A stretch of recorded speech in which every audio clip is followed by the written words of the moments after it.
a Este Oeste. En esta ocasión analizaremos el impacto sociopolítico o el impacto estratégico sobre nuestro sistema del caso La Línea, este caso que pues involucra a una red de defraudación tributaria que supuestamente sería liderada por el expresidente Otto Pérez Molina y Roxana Valdetti.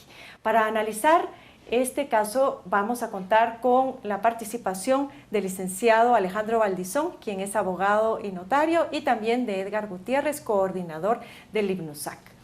Así que, licenciados, muchas gracias por acompañarnos. Empecemos por eso, más allá de los aspectos procesales que ya inclusive el licenciado Cristian Ulate nos explicaba en Destino 2016, hay toda una parte tal vez mucho más importante que es el impacto sociopolítico de este caso, qué lecciones nos tiene que dejar como guatemaltecos. Iniciemos con Edgar, por favor. Gracias, Carmen. Muy buenas noches.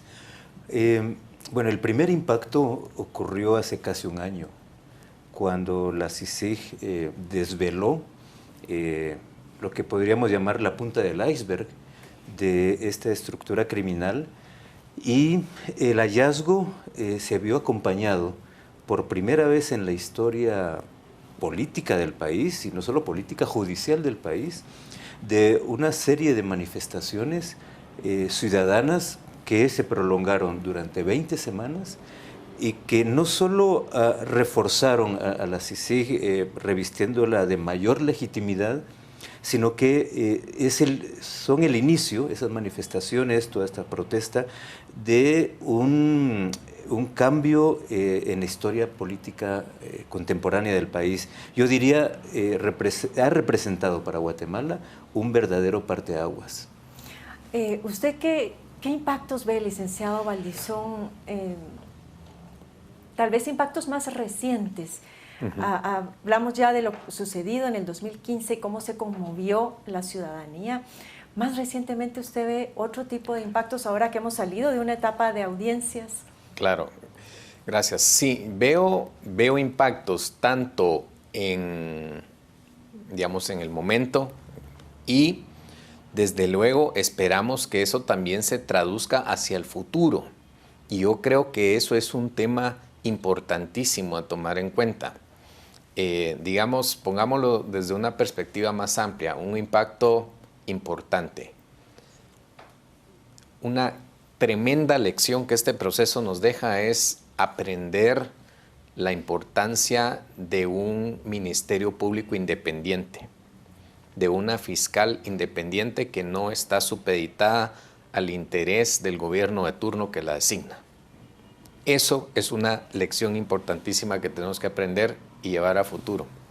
Tenemos que ver, por ejemplo, en qué medida se puede reformar, digamos, hablaríamos incluso de algunas reformas constitucionales posiblemente en cuanto a los procesos de selección, por ejemplo, de un fiscal, para garantizar que esa independencia se mantenga. Ha habido unas reformas planteadas a la ley orgánica del Ministerio Público, pero pues hay algunos aspectos ahí que se podrían debatir por un lado y por otro lado, y eso es parte de ese impacto del que hablamos, ¿verdad? Es decir, una agenda a nivel del Congreso pues que está avanzando en función de ciertos lineamientos, pero yo diría que también a nivel Constitución habría que hacer esa consideración. Lo mismo se puede decir de la Corte de Constitucionalidad. Estamos exactamente en el momento en que una Corte de Constitucionalidad está siendo integrada, digamos, para su próximo periodo, y sabemos, porque un caso de esta envergadura, lógicamente, como pues sucede al final con la mayoría de los procesos judiciales, va a ir a parar ahí. Es decir, van a haber decisiones dentro de todo este proceso que apenas está empezando. Y que les va a tocar decidir. Y que les va a tocar decidir. Entonces, la decisión que estamos tomando hoy va a ser fundamental en función del futuro de este proceso, por ejemplo. Dos elementos particulares que han sucedido más recientemente para ver cómo ustedes lo interpretan. Tiene que ver con un Ministerio de Gobernación presidido por un exfiscal.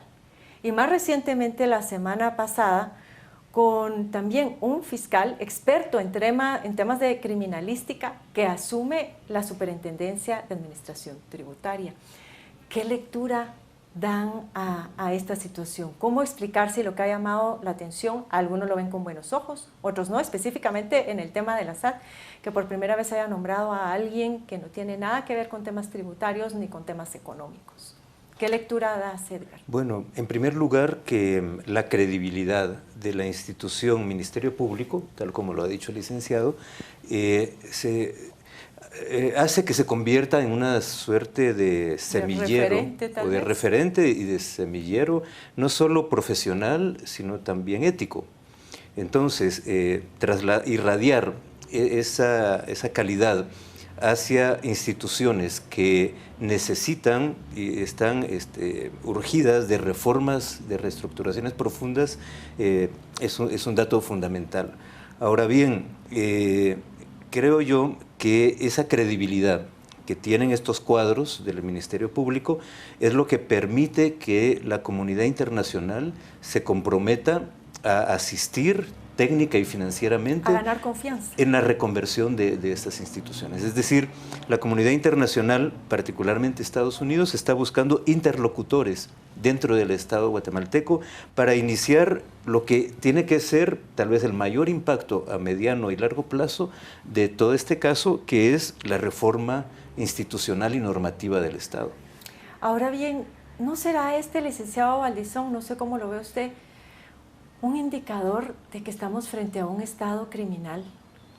Poner y dar prioridad a la investigación criminal al frente de estas instituciones. No, desde luego. Es decir, sabemos que partimos de un problema sumamente grave y sumamente complejo. En el caso particular, digamos, volviendo al inicio de nuestro análisis, del punto que estamos planteando en función de este caso emblemático, digamos, sabemos que esto es una pequeña muestra realmente de toda una estructura de corrupción enquistada en todas las estructuras del gobierno. Es decir, el tema de lo que se pudo haber generado en corrupción vía estas extorsiones, estas mordidas que se hacían en aduanas, es nada si lo comparamos con el fuerte del presupuesto, el grueso del presupuesto, que es donde está la verdadera estructura de corrupción, y eso aún está por verse. Entonces estamos precisamente viendo indicios, digamos, viendo un inicio de una transformación que es muy importante. Esperamos que continúe, pero definitivamente, es decir, es precisamente un Estado criminal y luchar contra eso nos va a costar muchísimo. No es cosa fácil, sobre todo fácil, porque claro, vimos esta semana en la narrativa de Salvador González que él pues menciona inclusive a un líder sindical de la SAT, menciona, ya salió un listado de empresas que estaban involucradas, menciona un medio de comunicación. Finalmente, entonces, tenemos un impacto serio, además sobre la institucionalidad, sobre esa revisión de procesos que tenemos que hacer ahora para fortalecerla. Tenemos un impacto grande sobre los actores estratégicos del sistema político. Ciertamente.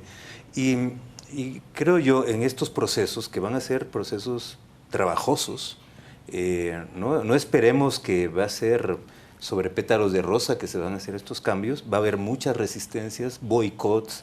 Es fundamental no solo que la cooperación internacional esté apoyando técnica y políticamente, sino que la ciudadanía también acompañe estos procesos de reforma y los acuerpe, porque ahora mismo, estos días, hemos visto una serie de ataques terroristas.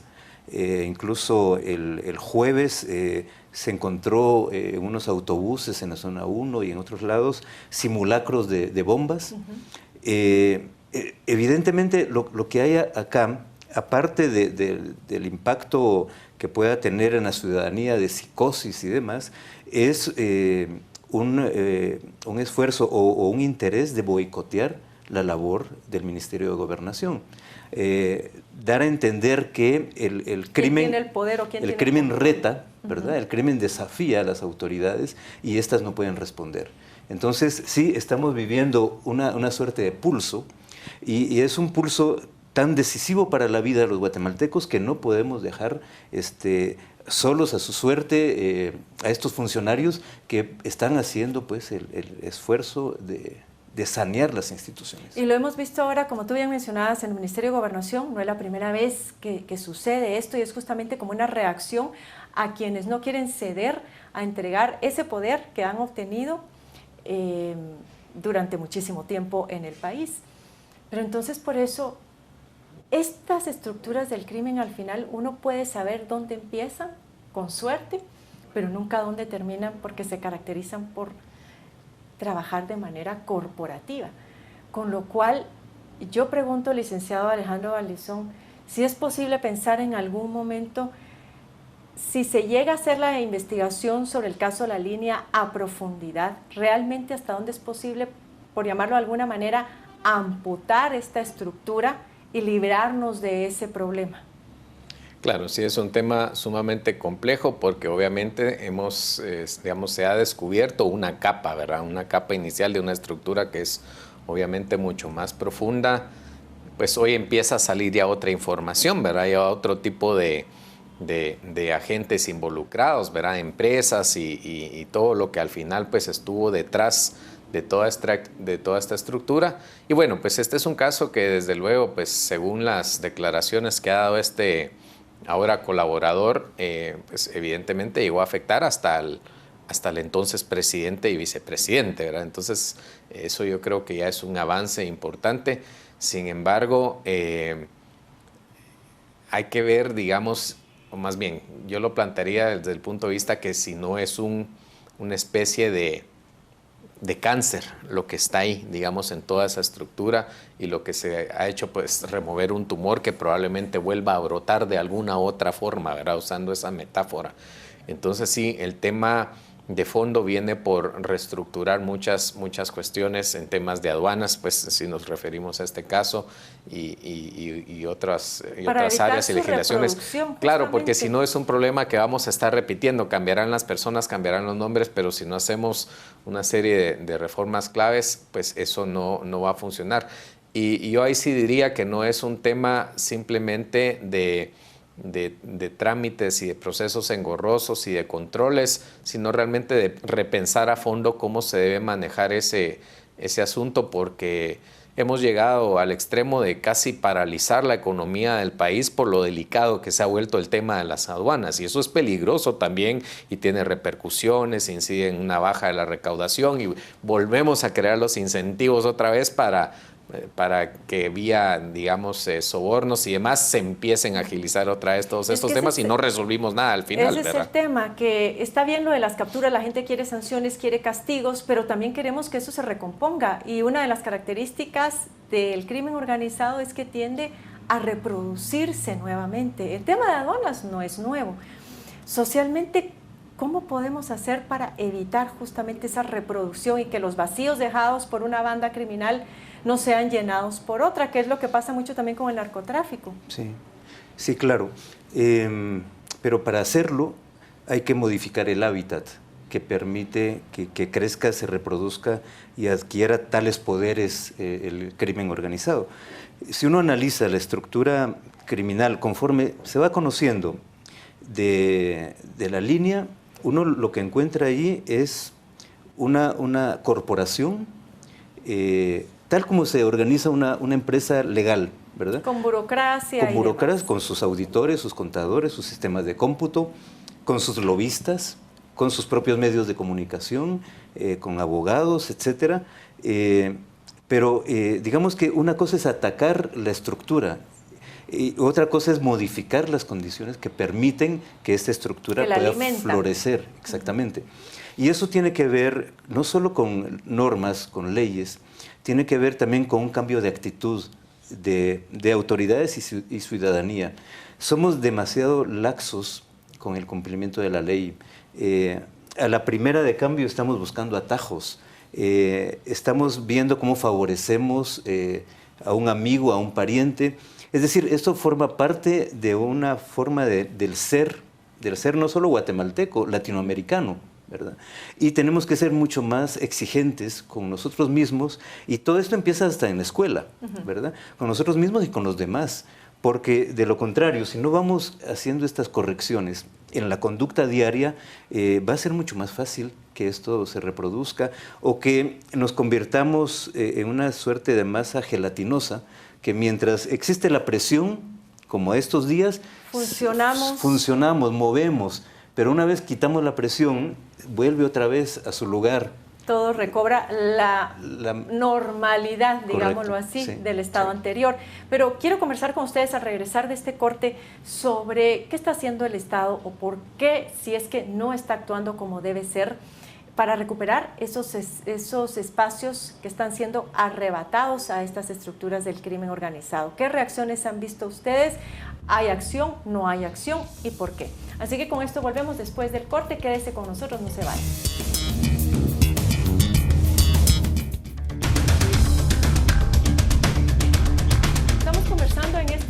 Sobre ese impacto estratégico del caso La Línea sobre el sistema político del país. Conversamos con Edgar Gutiérrez, coordinador de INUSAC, y también con el licenciado Alejandro Valdizón, quien es abogado y analista. Y justamente antes de irnos al corte conversábamos sobre qué está haciendo el Estado. ¿Qué han visto ustedes? ¿Qué indicadores, posiblemente en positivo o más bien en negativo, para recobrar esos espacios que están siendo arrebatados al crimen organizado, licenciado Valdizón? Bueno, yo veo poca acción. Honestamente, esa es mi percepción. Y poco liderazgo. Y eso se puede decir principalmente del Ejecutivo y en cierta forma del Congreso. Y la gente está estuvo de alguna manera esperanzada en un cambio, ¿verdad? Y yo creo que el simple hecho de cómo se comportó el electorado en la elección, luego de todo este movimiento precisamente que se comentaba, creo que fue un indicador de ese ímpetu, de esa, digamos, esperanza que se traía, pero realmente la reacción, ya traducir todo eso a acciones concretas y efectivas de construcción no se ha visto y no se ve que hayan prioridades claras, ¿verdad? Es decir, no se ve que haya una agenda donde se tenga, digamos, 2, 3 prioridades determinantes, que es lo primero que se debe atacar. Si el tema es criminalidad, enfoquémonos en criminal. Y seguramente habrá que sacrificar algunos otros temas que van a ser secundarios. Y la gente tendrá que entender que no todos esos problemas que quisiéramos resolver se van a poder resolver de inmediato o se van a poder resolver a la misma vez. Entonces hay que establecer prioridades y yo creo que ahí sí es importante. El Congreso pues ha dado algunas luces, han aprobado algunas leyes, algunas cosas pues yo sí las debatiría en función de ya las medidas concretas que han tomado, pero por ejemplo el tema de la corrupción interna y todo, pues se dio algo ahí, pero al final volvemos a que las estructuras quedan y las situaciones siguen igual. Entonces veo muy poco y la pregunta es ¿cuánto tiempo se puede mantener, digamos, esa vigilancia que los guatemaltecos expresamos durante varias semanas y meses el año pasado? Es decir, ya como que las aguas han calmado y otra vez todo vuelve a la normalidad y vemos a un partido de gobierno asumiendo muchas de las actitudes de la política tradicional, que es precisamente lo que no queríamos que hiciera. Digamos, da la impresión de que es un sistema elástico, como bien decía Edgar hace un momento, es decir, como que se expande y luego nuevamente se contrae y todo permaneciera igual. Edgar, ¿a qué atribuimos esta falta de acción? ¿Por qué es que el gobierno o el Estado en sí mismo no logra retomar el control de sus instituciones? Bueno, lo que ocurre es que, bueno, para empezar, el régimen de partidos políticos, el régimen clientelar y corrupto, estas maquinarias que se construyen para llegar al poder, para saquear los fondos del Estado, esas estructuras están intactas. Esas estructuras, aunque fueron lastimadas parcialmente durante las elecciones pasadas, en el Congreso llegaron como tales. Al Ejecutivo no, pero el Ejecutivo lastimosamente se atrincheró. Cuando tuvimos un diputado lúcido, Mario Taracena, que sale con las listas de los empleados, con los salarios, y esto conmueve a la ciudadanía y sacude de alguna manera al Congreso, el Ejecutivo, en vez de hacerle segunda voz, haciendo lo que correspondía respecto de plazas fantasmas y demás, lo que hace es atrincherarse. Silencio, ¿verdad? En Silencio, este caso, silencio. Silencio total. Solo se ofreció un censo. Sí, pero el censo va a estar para el año 2017, con suerte. ¿Y por qué pasa eso, Edgar? ¿Por qué se atrinchera? ¿Por qué el silencio? ¿Por qué la falta de acción? Mencionábamos, cuando nos fuimos al corte, tú mencionabas incluso también el tema del sistema penitenciario, es decir, se captura a Byron Lima, una estructura que al parecer permanece intacta. Sí. Y también la de Mendoza mencionabas en Izabal. En Morales y Izabal, claro, pero el presidente Jimmy Morales, y creo yo que todavía está en tiempo de corregir, el presidente Jimmy Morales tiene todavía una enorme oportunidad de responder a los guatemaltecos. Cometió un error al haber integrado un gabinete en base siempre a idas y venidas clientelares, ¿no? Su gran oportunidad era ir con los grandes sectores de la sociedad y pedirles que le ayudaran a constituir un gobierno de unidad nacional con verdaderos estadistas, con gente comprometida con el cambio del país. ¿Y no fue esto lo que trató de hacer Maldonado y finalmente no cuajó? No cuajó porque el gobierno de Maldonado era un gobierno de 2-3 meses, ¿verdad? Y la gente no quiso comprometerse. No, la gente no se comprometió, pero un gobierno legítimamente electo, un gobierno que tiene la expectativa de la población, sí pudo haber convocado a los mejores hombres y mujeres del país para emprender estos cambios, pero no se ha hecho, no se ha hecho, y a medida que no se hace, lo más probable es que vuelvan, ahora quizá porque no hay muchos recursos, pero vuelvan las prácticas corruptas, y a la primera que la población pille a los nuevos gobernantes en actos de corrupción, yo creo que ahí empieza nuevamente el problema. Entonces, a decir de ustedes, decía el licenciado Alejandro Valdizón, la falta de una agenda en concreta con 2 o 3 cosas que deben impulsarse sí o sí con sentido de urgencia en este momento. Y Edgar mencionaba la necesidad de personas, digamos, adecuadas y alejadas a todo ese sistema clientelar de la política tradicional.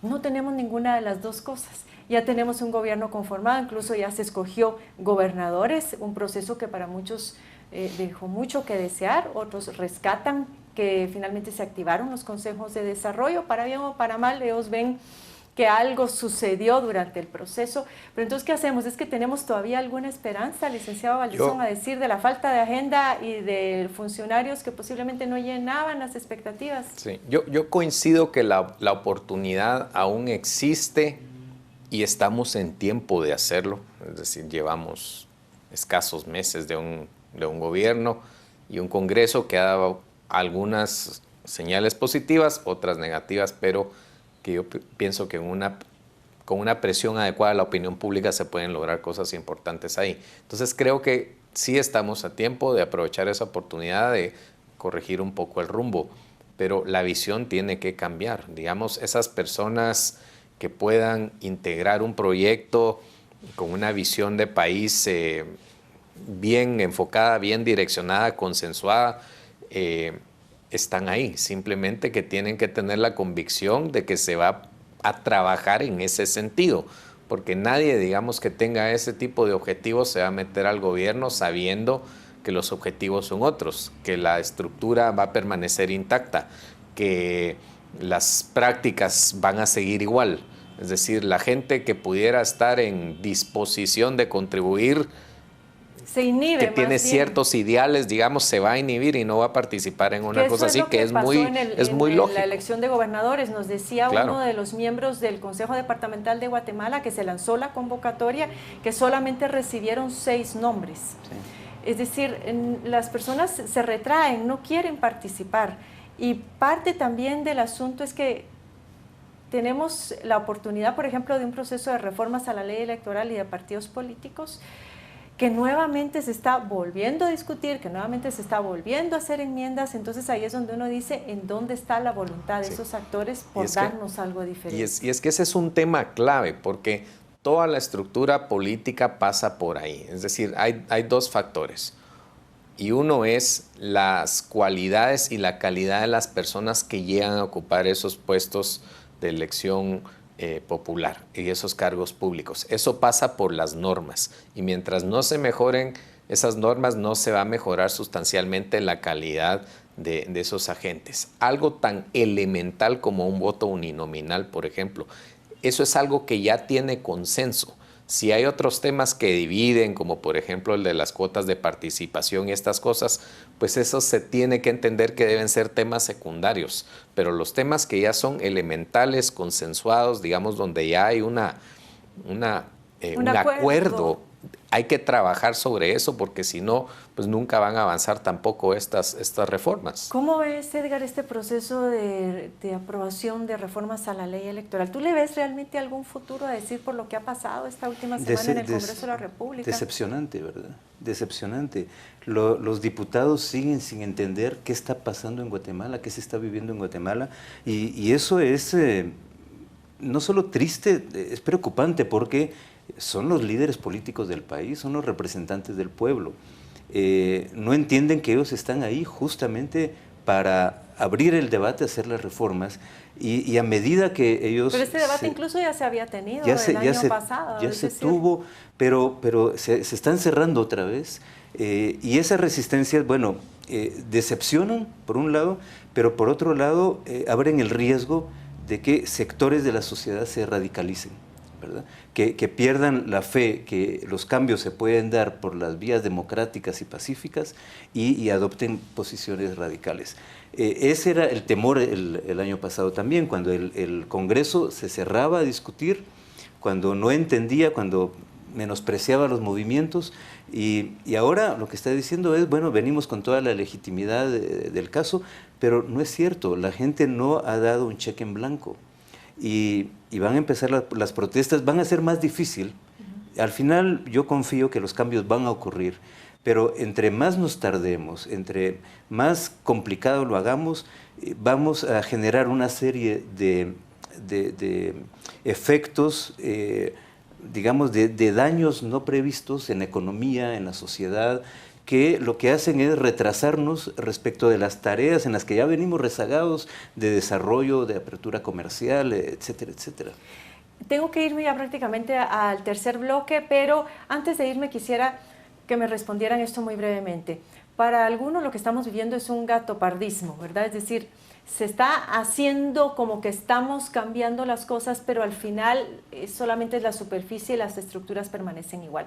A decir del proceso de elección de gobernadores, a decir del proceso de elección de magistrados a la Corte de Constitucionalidad, sí. ¿Se quedan ustedes satisfechos con esto? ¿Creen que realmente estamos ante un gatopardismo tal cual?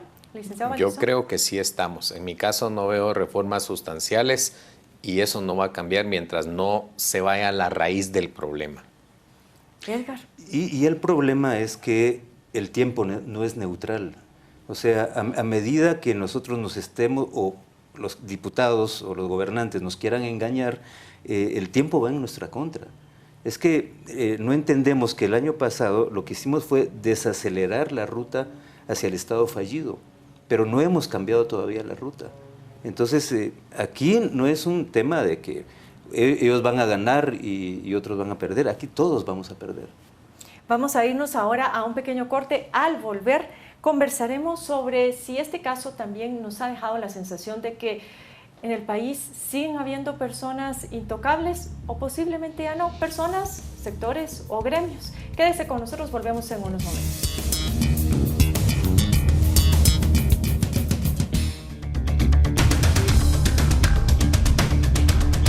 Conversamos en esta oportunidad sobre los impactos estratégicos o el impacto sociopolítico del caso La Línea en el país.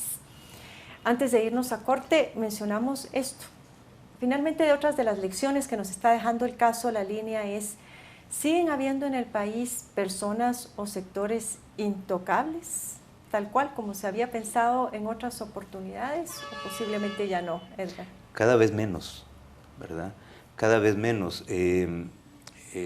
Políticos que parecían intocables ya no lo son, militares o exmilitares tampoco, y ahora lo que el expresidente Otto Pérez Molina popularizó como la línea 2 comienza a emerger.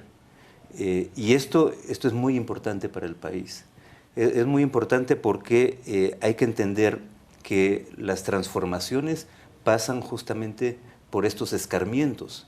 Es decir, tenemos que expandir nuestra conciencia y comprender que estos hechos que han marcado nuestra historia reciente, si no hacemos un aprendizaje crítico y doloroso, no va a haber manera de que podamos corregir o cambiar conductas y actitudes.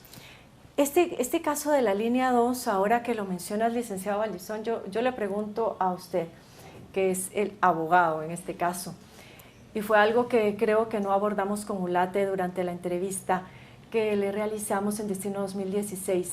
Cuando ya se habla de esta línea 2 y aparece un listado de empresas, me queda a mí la duda, ¿estas empresas finalmente deberían o van a ser consideradas víctimas o cómplices del sistema corrupto?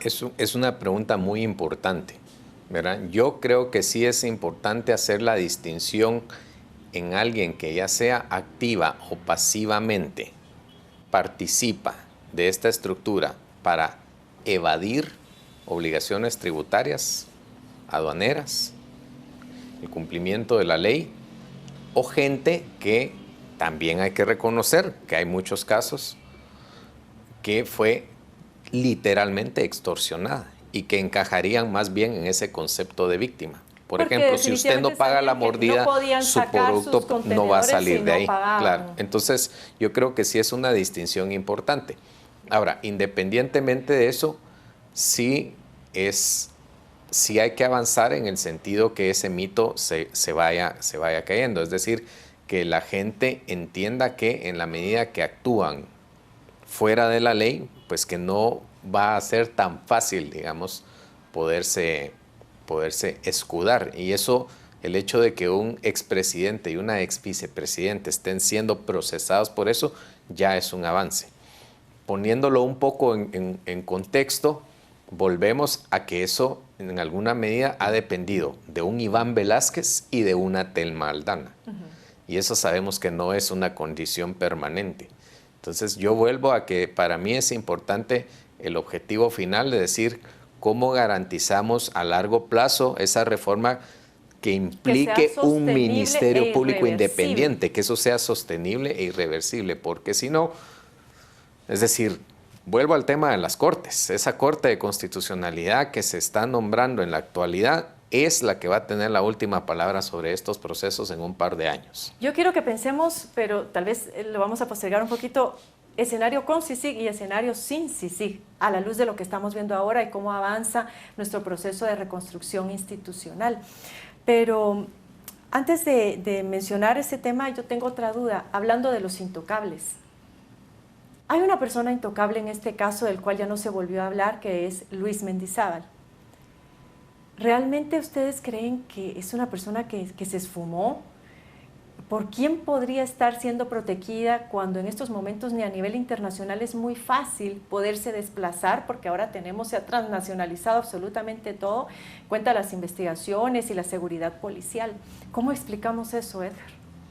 Bueno, dejó de ser intocable desde el momento que allanaron sus oficinas y empezó la persecución contra él, ¿verdad?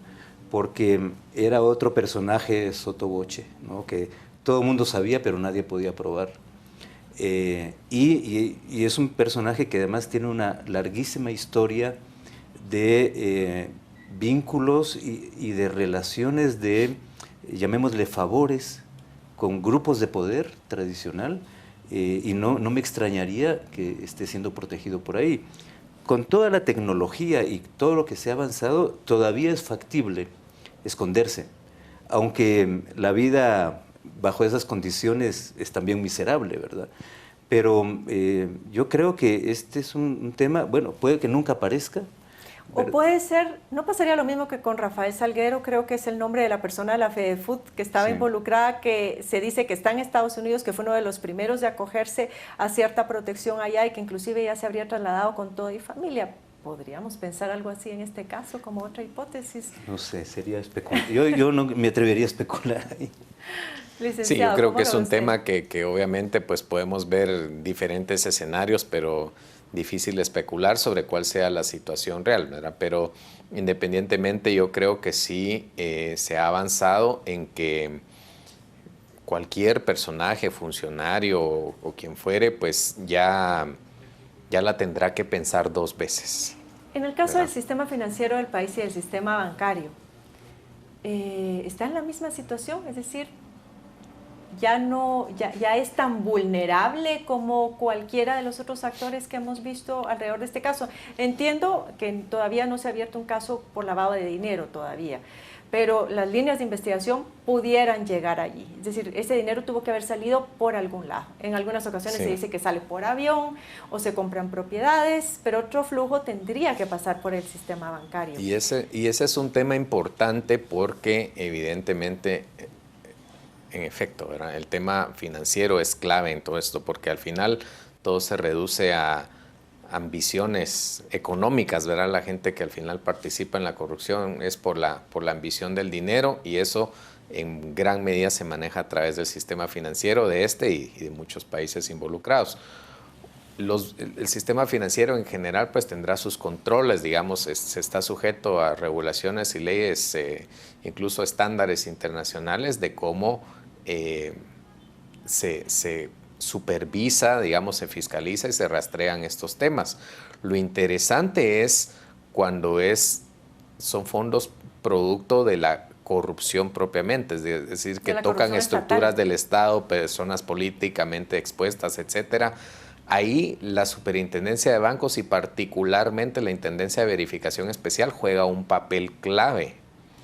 Y cuando hemos visto que un intendente de verificación especial ponga una denuncia por algún movimiento anómalo que haya detectado de un funcionario del gobierno del cual él está obligado a supervisar. Es decir, volvemos a que hay una estructura en las mismas instituciones que está mal diseñada. Y a mí me da la impresión, dentro de las políticas de seguridad de Estados Unidos, Edgar, una es justamente tratar de blindar el sistema financiero internacional por las distorsiones que pueda causar incluso a la competitividad, a la competencia de las empresas.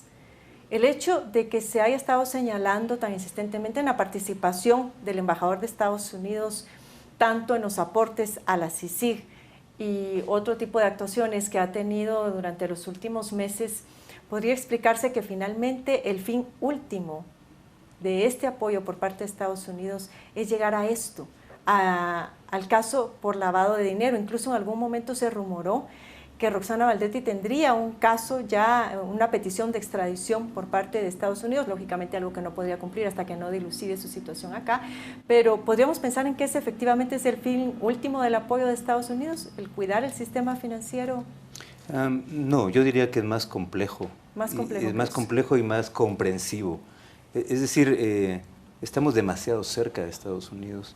Y lo que mostró la crisis humanitaria de la niñez no acompañada era no solo estados en el norte de Centroamérica con problemas de corrupción, narcotráfico, violencia, sino con un sistema económico y social disfuncional, que está expulsando a su población y cuyos padres arriesgan a sus hijos a atravesar el desierto de México, es decir, tienen que vivir tan mal acá, con tanto riesgo allá, para arriesgarlo de esa manera. Entonces, yo creo que la política de Estados Unidos lo que pretende es que aquí se recupere una cierta funcionalidad del sistema, no solo el sistema político, sino el sistema económico también. Y en el caso del lavado, lo que ocurre es que los mecanismos de lavado se van sofisticando cada día más. O sea, nosotros pensamos en lavado creyendo que llega un narcotraficante con un costal de billetes al banco y mire, vengo a hacer mi depósito. No, ahora son mecanismos tan sofisticados, son empresas que se fragmentan, que se triangulan, incluso empresas en Estados Unidos, y es muy difícil para un banco poder controlar todas esas operaciones. Entonces, lo que corresponde es lo que decía el licenciado Valdizón, es modernizar permanentemente y ajustar permanentemente los mecanismos de supervisión financiera y los mecanismos de inteligencia financiera, que es ahí donde está la falla, es ahí donde está el rezago que impide alertar o tener una mejor comunicación o una acción mucho más efectiva en la detección de las operaciones de lavado en el sistema financiero. Tengo que cerrar ya, prácticamente tengo escasos minutos, pero quiero cerrar con esto. El presidente Jimmy Morales en un principio dijo que le daba 6 años más de mandato a la CICIG, luego dijo 4. No están muy claros los criterios para tomar una decisión en ese sentido, pero piensen ustedes, ¿cómo describirían un escenario sin CICIG en 4 o en 6 años? Sintéticamente, licenciado Valdizón. Bueno, a menos que se hagan reformas institucionales de fondo, donde se garantice una funcionalidad independiente del Ministerio Público, despolitizada, no supeditada a los intereses políticos, a los gobernantes de turno, que es lo que en cierta medida la CICIG ha demostrado y la fiscal actual ha demostrado, vamos a volver al pasado. Es decir, aquí no es un tema de cuánto tiempo va a estar más la CICIG, sino en qué momento empezamos a reformar esas estructuras en términos de independencia del Ministerio Público en todo sentido funcional, su autonomía financiera, etcétera, etcétera, etcétera, INASIF, Cortes. Sin eso, volveremos a como estábamos hace 20 años, sin CICIG. Sí, la situación se puede revertir. Si la CICIG, digamos, si no aprovechamos la presencia de la CICIG, y yo diría, además de estos cambios institucionales, en el sistema económico. Es decir, tenemos de alguna manera que eliminar una serie de privilegios, de monopolios, de competencia desleal. Entonces, el cambio que nos exige este momento de la historia es un cambio integral. Desde luego, el Estado tiene que ir más rápido, porque es desde el Estado donde se concentra el poder y desde donde se legitima que se pueden hacer los cambios sistémicamente. La sociedad tiene que acompañar, pero si esto no se hace, sería muy lamentable tener que pensar en una CICIG a 10 años, a 20 años. Eso no es sostenible. Así es, no es sostenible. Es responsabilidad del Estado y de nuestros gobiernos ir llenando justamente esos vacíos y aprovechando las oportunidades que en este momento se nos están presentando. Agradezco muchísimo a ambos, licenciado Valdizón, Edgar Gutiérrez, por habernos acompañado, a usted también desde su hogar. Muchas gracias, muy feliz noche y pues bueno, le espero nuevamente la próxima semana acá en Este Oeste, en donde nuestro objetivo es informarle y también a la vez ayudarle a formarse opinión. Hasta entonces.